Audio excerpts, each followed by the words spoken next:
Ya, halo kawan-kawan semua, selamat berjumpa lagi di dalam James Cohen's Influencer Program yang kali ini akan membahas tentang peristiwa yang mewarnai tahun politik menjelang pemilihan umum atau pemilu 2024 di Indonesia. Dan inilah James Cohen's Influencer Program dengan bahasan yang mungkin saya akan temakan dengan ini republik bukan kerajaan. Kita satu bulan ini atau beberapa minggu pekan belakangan ini dihebohkan dengan peristiwa yang cukup, kalau boleh dibilang ini adalah cukup buruk ya, dan baru pertama kali terjadi dalam sejarah umat manusia, baru pertama kali juga terjadi di sebuah negara republik yang mengakui negaranya berdemokrasi. Baru pertama terjadi dan ini mengagetkan dan menggegerkan dan menghebohkan bukan hanya satu Indonesia, tapi seluruh dunia kaget dengan peristiwa ini, shock dengan peristiwa ini.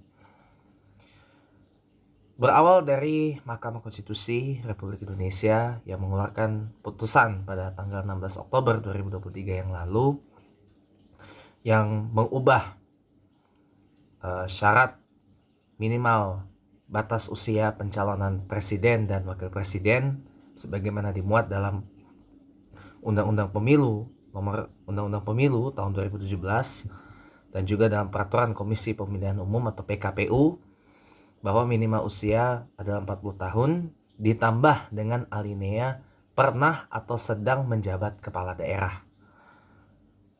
Nah, sebelum itu ya, ada beberapa gugatan mengenai penurunan batas minimal usia pencalonan presiden dan wakil presiden dari banyak kalangan.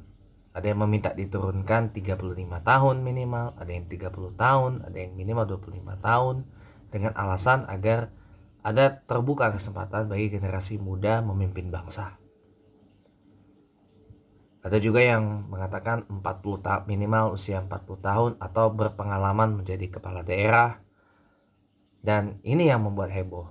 Minimal usia 40 tahun atau sedang atau pernah menjabat kepala daerah. Ini yang membuat kita menjadi marah sebenarnya. Padahal, pada saat awal-awal putusan, ya, awal-awal persidangan, pada saat itu Ketua Mahkamah Konstitusi Anwar Usman yang juga merupakan ipar dari Presiden Joko Widodo ini menyatakan tidak ikut dalam pengambilan putusan karena khawatir nanti terjadi konflik kepentingan atau conflict of interest. Nah, selang berapa lama menjelang hari-hari akhir menjelang putusan ya, ternyata yang kemudian disebut sebagai pamannya putra sulung Presiden Jokowi yaitu Gibran Rakabuming Raka kemudian ikut dalam pengambilan keputusan dan bahkan beliau yang memutus dikabulkan.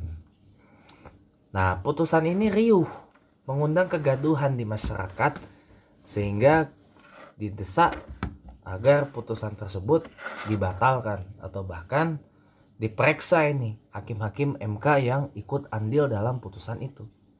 Maka dibentuklah Majelis Kehormatan Mahkamah Konstitusi yang diketuai oleh Profesor Dr. Jimli Asidiki, Ketua MK yang pertama, dengan sekretarisnya Hakim MK Pak Wahid, ya, Pak Wahiduddin Adams yang orang Palembang itu. Nah, hasil dari sidang maraton MK ini memutuskan hanya memecat Anwar Usman dari Ketua MK, bukan memecat dari Hakim MK. Dan mohon maaf, itu juga saya belum puas Saya baru puas ketika MK menganulir alinea yang menambahkan batas usia minimal 40 tahun yang tadi setelah saya sebutkan. Ini kan mengundang keriuhan di publik dan masyarakat masih terus mengungkit peristiwa itu.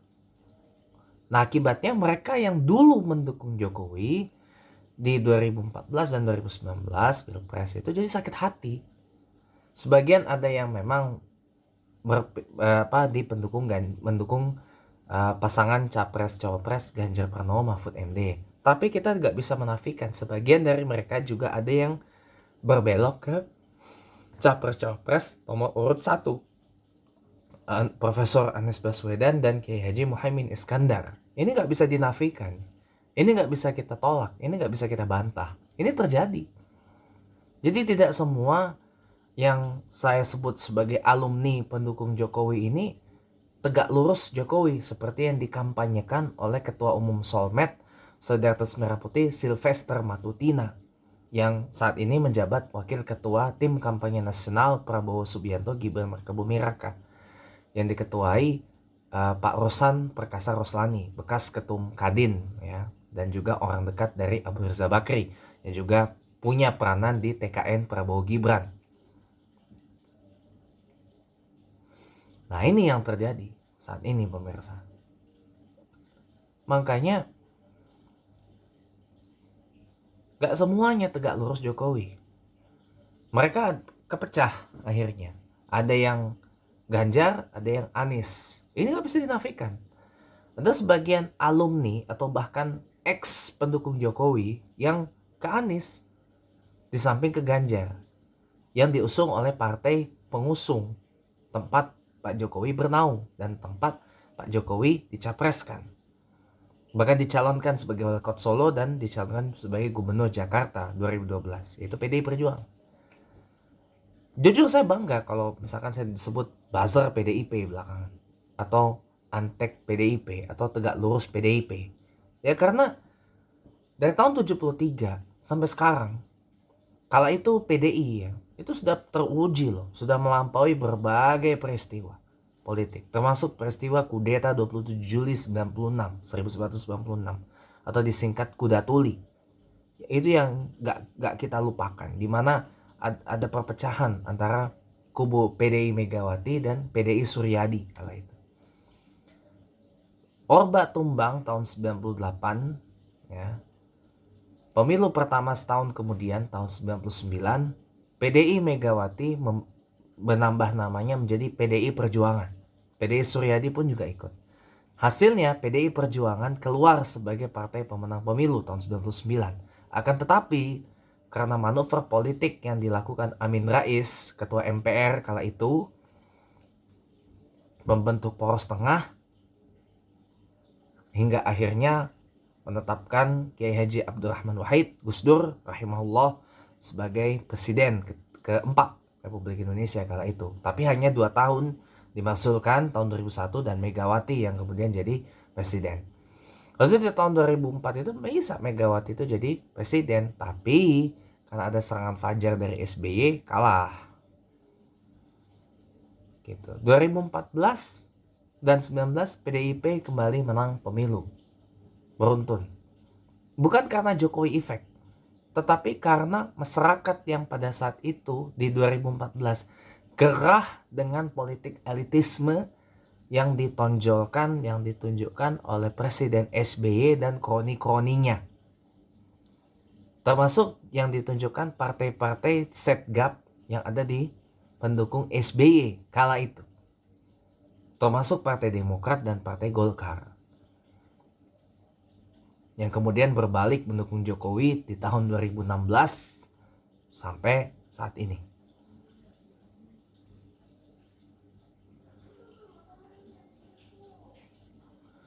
Kemudian ini yang terjadi. Ya. Ini yang terjadi sekarang, pemirsa. Yang terjadi saat ini benar-benar sebuah presiden yang gak bagus. Ya.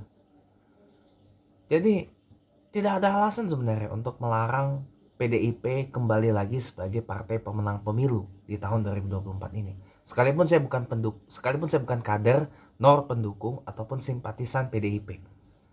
Saya adalah simpatisan dan pendukung Partai Ka'bah, yaitu Partai Persatuan Pembangunan, yang seumuran juga dengan PDIP. Sama-sama lahir dari fusi sejumlah partai di era Orba di tahun 73.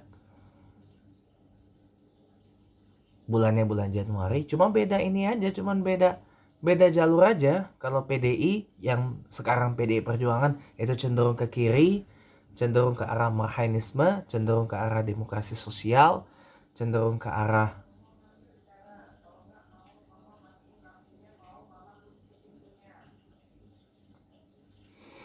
kalau cenderungnya dia lebih ke arah sekuler ya, tapi kedoknya kedok Pancasila, tetap kedoknya kedok nasionalis ya, tapi ujungnya pasti sekuler. Kalau P3 ini ke kanan dia, ke arah ekonomi Islam, ke arah demokrasi Islam, ke arah pan-islamisme, kepada penegakan syariah Islam ya, ke arah ya pokoknya ke arah Islamisme. Cuma beda jalur aja, cuma yang satu ke kiri, yang satu ke kanan gitu loh. Cuma beda itu doang antara PDIP dan P3 itu ya. Kalau dengan mengatakan P3 dukung Ganjar melanjutkan kerjasama politik dengan PDIP, tidak mengikut Ahlus Sunnah wal Jamaah, itu keliru banget.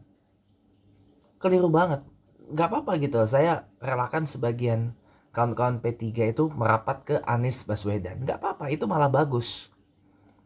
Itu malah bagus ketimbang mendukung Prabowo Gibran. Ini malah justru blunder. Kenapa? Karena masa iya yang katanya partai Islam mendukung capres penuhan anak orang, kan gak mungkin.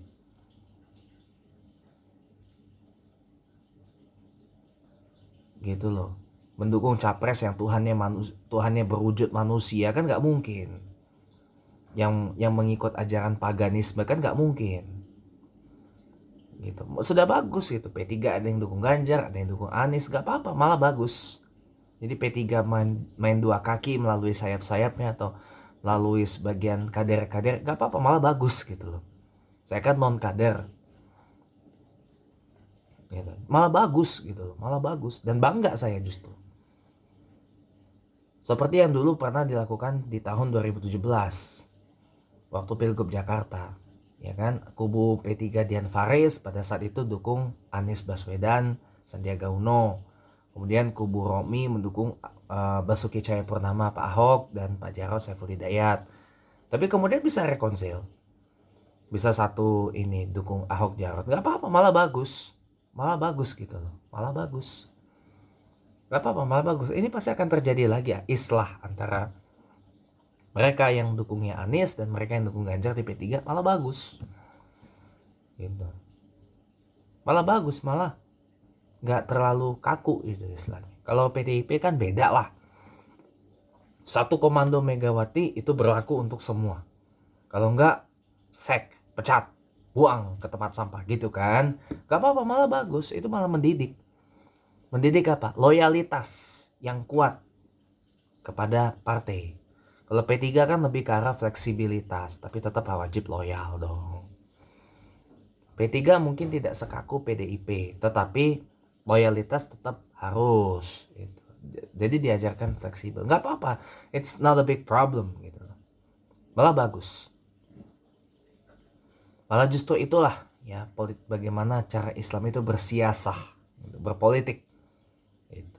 Tidak kaku tapi juga tidak juga terlalu lembek tuh. Nah, kembali lagi ke tema.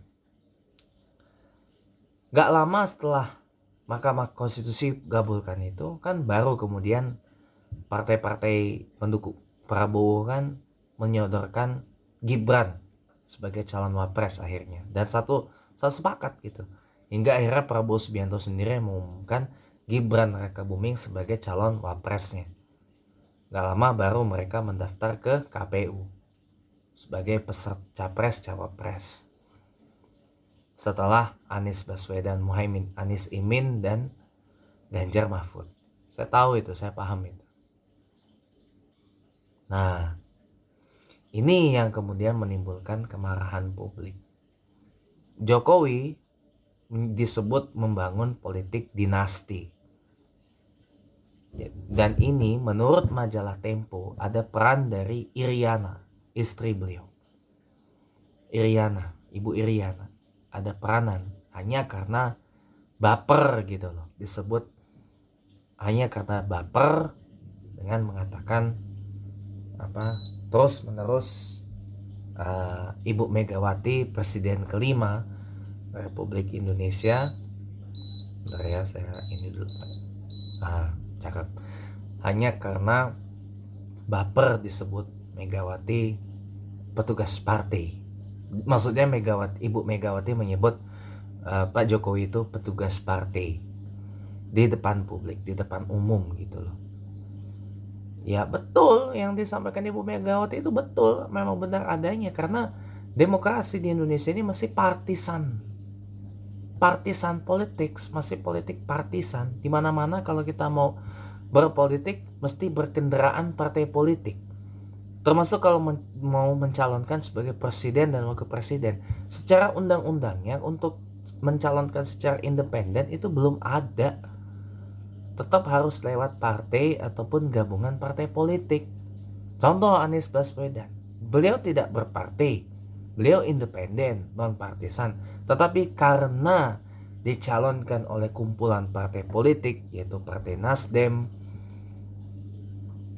PKS, PKB, kemudian bergabung dan Partai Umat, ya kalau nggak salah 4 partai DPR, Partai Nasdem, PKS, PKB, kalau saya nggak salah, ini koreksi aja kalau saya salah ya. Ada Partai Umat, yang saya tahu hanya itu. Ada 5 partai, satunya lagi saya lupa ya. Yang membangun koalisi perubahan itu, atau koalisi perubahan untuk persatuan untuk perubahan itu, persatuan untuk perubahan maksud saya,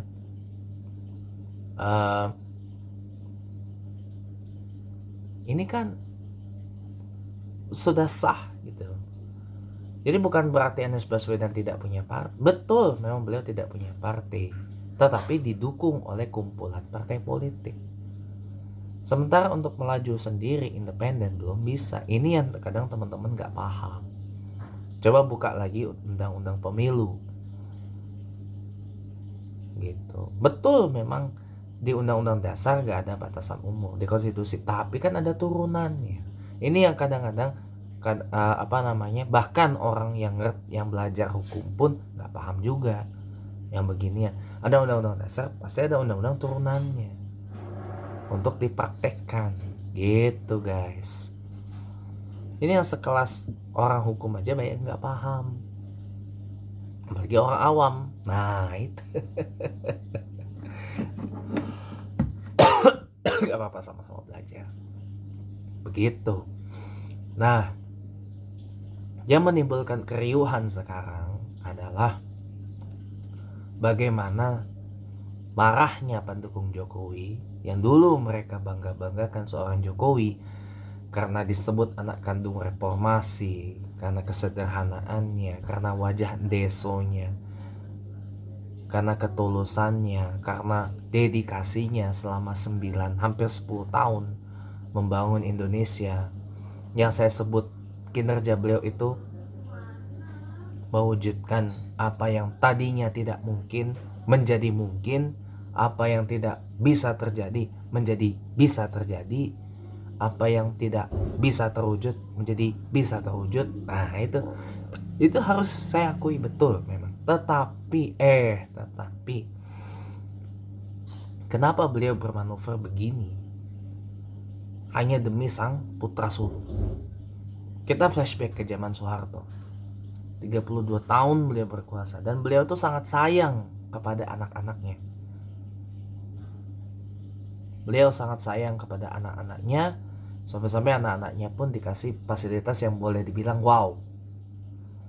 Anda tahu Pak Bambang Triatmojo dikasihkan perusahaan yang namanya Bimantara Citra, bersama dengan tangan kanannya Peter Gonta dan satu lagi saya lupa.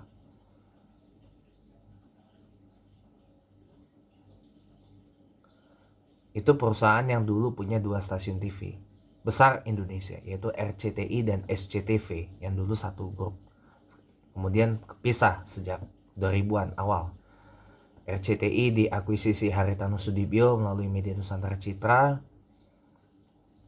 sejak tahun 2003, dan SCTV diakuisisi Volvo Syariat Maja melalui Elang Mahkota Teknologi sejak 2005 sampai sekarang. Tapi dulu mereka bernaung di satu perusahaan yang sama, yaitu PT Bimantara Citra yang sekarang jadi Global Mediacom sejak diakuisisi oleh Haritanu Sudibyo. Nah,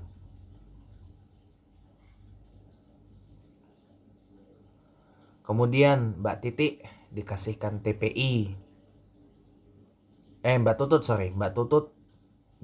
TPI, bahkan pernah jadi mensosnya Pak Harto gitu.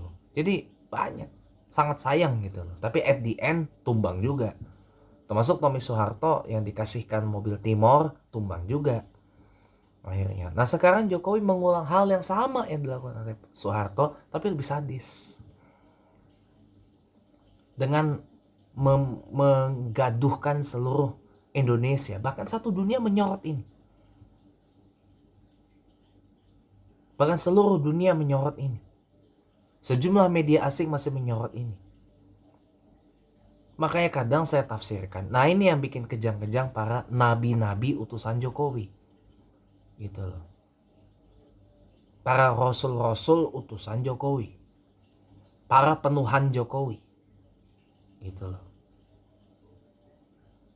Apa yang saya sebut ini, Jokowi ini merusak demokrasi yang sudah dibangun bertatih-tatih, berdarah-darah selama 25 tahun. Gitu. Selama 25 tahun. Hampir 26 tahun perjalanan demokrasi di Indonesia ini. Ketika Orba tumbang, Indonesia memilih jalan sendiri sebagai negara yang berdemokrasi secara terbuka. Akan tetapi kan kadang-kadang kawan-kawannya suka bilang, inilah bagian dari dinamika demokratisasi di Indonesia gitu kan. Tapi bukan ini yang saya harapkan. Bukan ini loh yang harus terjadi gitu. Sebagai bagian dari dinamika demokratisasi di Indonesia. Bukan dengan begini caranya yang harus terjadi gitu loh. Betul, memang saat ini kita masih dalam masa peralihan, masa transisi. Kalau boleh dibilang masa pancaroba gitu loh. Dari Orba yang tadinya sangat militeristik, sangat otoriter, sangat totaliter, sangat feodal, sangat kronisme banget, syarat elitisme banget, syarat hanya menguntungkan orang yang patuh saja kepada penguasa, menjadi negara demokrasi, negara demokratis yang egaliter, yang bebas feodal, dan ya pokoknya tidak feodal gitu, tidak elitisme, ya tidak seperti monarkisme gitu, tapi negara yang berusaha menjadi negara yang berrepublikan dengan baik dan benar gitu. Itu yang selalu saya tekankan. Negara republik yang menjalankan republikanisme dengan baik dan benar. Kenapa? Karena yang saya lihat, negara ini negara republik, tapi rasanya budaya politik yang saya cium ini republik, tapi rasa kerajaan. Republik rasa monarki. Gitu loh. Kita nggak bisa lepas itu. Karena ketika BPUPKI dalam persidangan itu menyatakan Indonesia berwujud sebagai negara republik atau berbentuk sebagai negara republik, keadaan psikososial masyarakat kala itu, kesadaran politik masyarakat saat itu, masih mereka terbiasa dengan budaya kerajaan. Dan mereka tidak pernah tahu bagaimana cara berrepublik dengan baik dan benar. Diperparah lagi dengan eranya Pak Harto 32 tahun. Nah ini makin menambah parah ini. Kultur kerajaan, budaya politik yang saya sebut sebagai budaya politik ala Keraton Jawa. yang dipraktekkan Pak Harto dan terjadi sampai sekarang dan terulang lagi di zaman Presiden Jokowi. Bukan hanya saat ini saja, dengan memberikan sejumlah top elit relawan topnya jabatan komisaris di BUMN kah, direksi di BUMN kah, dan lain-lain sebagainya. Ini kan juga mempraktekkan hal yang sama di era Soeharto tanpa disadari.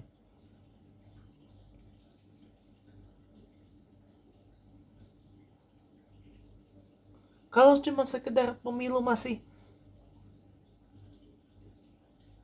diselenggarakan, itu baru sekedar demokrasi nominal, demokrasi simbolik, baru formilnya saja, tapi substansinya nggak terjadi. Jadi pahami dulu demokrasi baik itu secara, nggak hanya secara formil, tapi secara substansi itu harus dipahami juga. Nah ini yang tidak dipahami oleh kaum penuhan Jokowi. Kalau pendukungnya Anies itu menyebut kaum mabuk Jokowi. Gitu loh. Kenapa? Dan itu pun nabinya nabi palsu. Kenapa nabi palsu? Ya, nubuatannya aja nggak ada. Kerasulannya juga nggak ada. Yang melantik sebagai nabi dan rasul itu kan Jokowi. Dan Jokowi bukan Tuhan. Ya kalau saya nggak akan ikuti para nabi-nabi dan rasul-rasul utusan Jokowi itu, saya nggak akan ikuti. Kenapa? Karena saya Islam, maka akidah saya la nabi ba'dah. Gitu. Welcome back. Kembali ke kita bahas masalah nabi tadi sampai ke bab nabi-nabi dan rasul-rasul utusan Jokowi. Yang saya bilang tadi, mereka adalah nabi-nabi dan rasul-rasul palsu. Kenapa? Karena nubuatan saja nggak ada, gitu loh. Dan yang melantik sebagai nabi dan rasul itu kan hanya Jokowi. Jokowi Tuhan bukan. Dia bukan Tuhan. Kalau mereka bersabda, nggak akan saya dengar, nggak akan saya ikuti. Kenapa? Karena saya Muslim. Akidah saya dengan mudah saja menyebutkan la nabiyya ba'da. Tidak ada nabi lain, tidak ada rasul lain setelah Nabiullah wa Rasulullah Muhammad sallallahu alaihi wasallam. Karena Nabi Muhammad sallallahu alaihi wasallam itu adalah khatmul anbiya wa khatmul rasul. Nabi dan rasul penutup. Wa nabi wa akhir wa nabi wa rasulil akhir. Nabi dan rasul yang paling akhir. Bahkan itu sudah ada dari zaman Nabi Adam alaihi salam. Nubuatan untuk Nabi Muhammad sallallahu alaihi wasallam. Itu nyata adanya. Bukan saya mengada-ngada gitu loh. Kalau tetangga sebelah ya mengatakan ada nubuatan untuk yang katanya mereka tuhankan, yaitu Nabi Joshua atau Nabi Yesua Hamesyah atau Isa Al-Masih alaihissalam.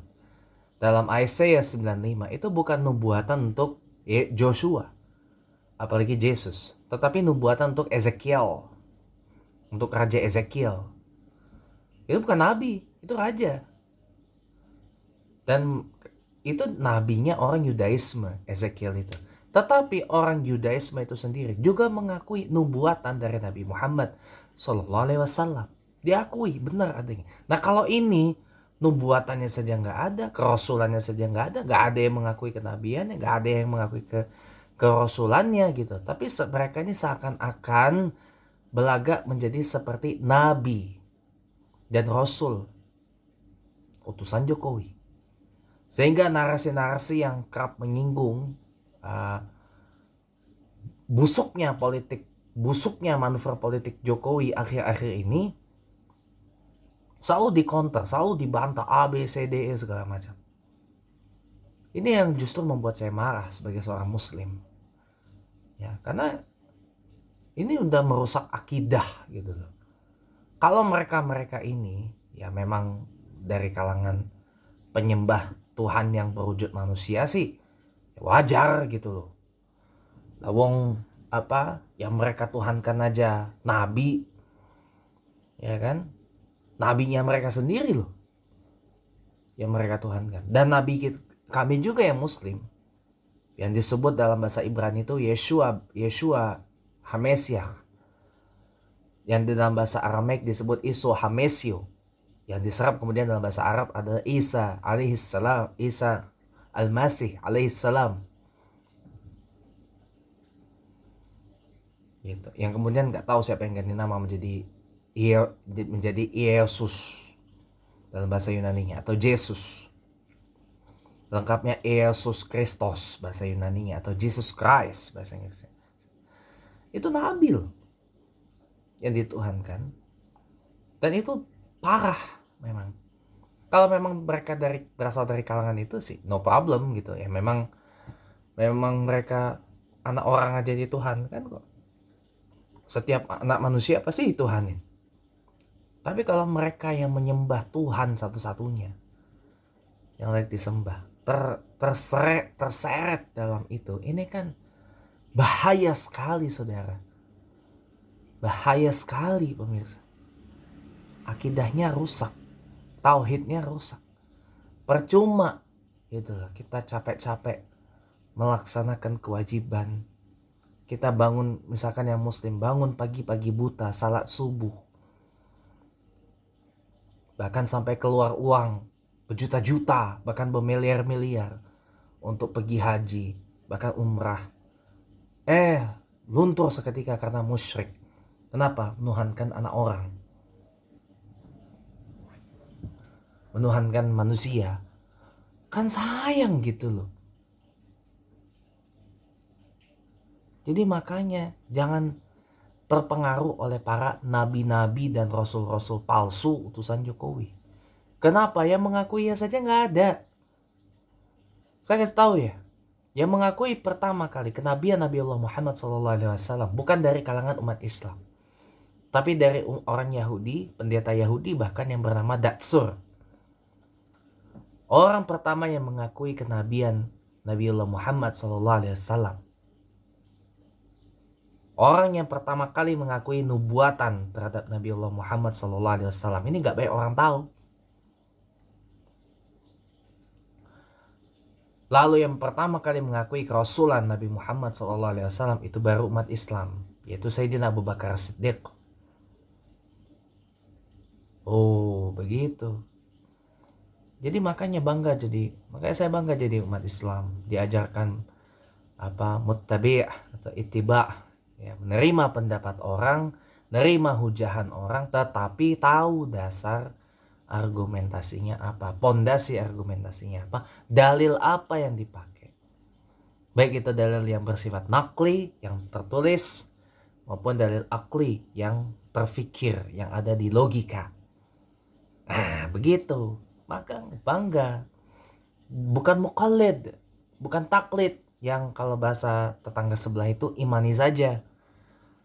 Nah ini itu Islam tidak, bahkan Nabi Muhammad SAW saja tidak mengajarkan untuk menjadi muqallid atau taklid buta. Itu tidak diajarkan. Gitu. Makanya para pemirsa, ya, hendaklah kita menyadari, buat apa sih kita menuhankan anak orang? Buat apa kita menuhankan manusia? Gitu. Gak ada gunanya juga, kita punya Tuhan. Buat apa menuhankan manusia? Yang dituhankan oleh tetangga sebelah pun, itu dia juga menyembah Tuhan. Dan saya jamin mereka pasti bingung ketika saya tanya ya, kalau yang mereka tuhankan itu menyembah Tuhan, kalau yang mereka tuhankan itu adalah Tuhan, kenapa dia menyembah Tuhan juga? Loh. Jadi mana yang benar? Gak ada yang bisa jawab. Walaupun jawab pasti muter-muter. Begitu mereka menyadari itu, pasti mereka akan menabok mukanya sendiri, menjedotkan muka mereka ke kepala. Gitu. Nah, tapi kita kembali ke tema dulu. Itu nanti akan saya bahas kemudian, ya. Jadi mohon maaf gitu ya, kalau saya bilang yang terjadi saat ini benar-benar memuakkan, benar-benar memalukan. Ya. Saya ngomong begini karena saya sayang kepada Presiden Jokowi. Masih hormat saya sama beliau sebagai Presiden Republik Indonesia. Saya tahu, saya paham, mungkin beliau marah, beliau baper disebut petugas partai, akhirnya berkhianat. Saya tahu, saya paham, beliau kecewa membentuk koalisi persatuan yang menyatukan Pak Ganjar dan Pak Prabowo. Karena Pak Prabowo yang menolak untuk menjadi calon wapres pendamping Pak Ganjar. Ini kan efek domino dari egonya seorang Prabowo sebenarnya. Ya maunya tuh nyalon presiden, bukan nyalon wapres seperti yang dilakukan di tahun 2009. Di mana beliau mendampingi Ibu Megawati sebagai calon wapresnya, tapi kalah oleh Jenderal SBY dan Profesor Budiono.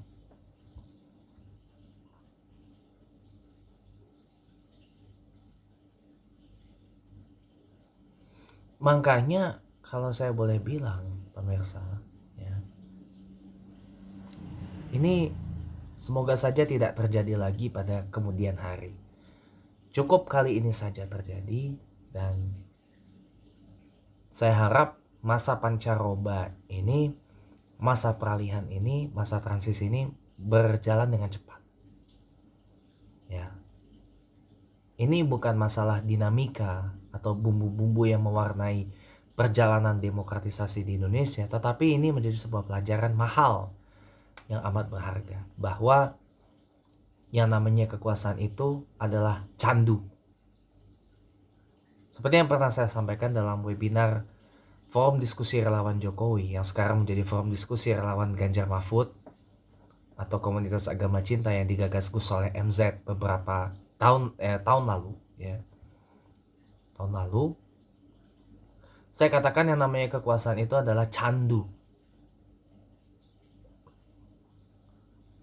Menimbulkan adiksi. Sehingga dia akan mau lagi dan lagi. Sama seperti narkoba. Narkoba dan rokok. Dan apalagi sekarang gadget. Apalagi internet yang menimbulkan kecanduan. Apalagi game. Apalagi judi.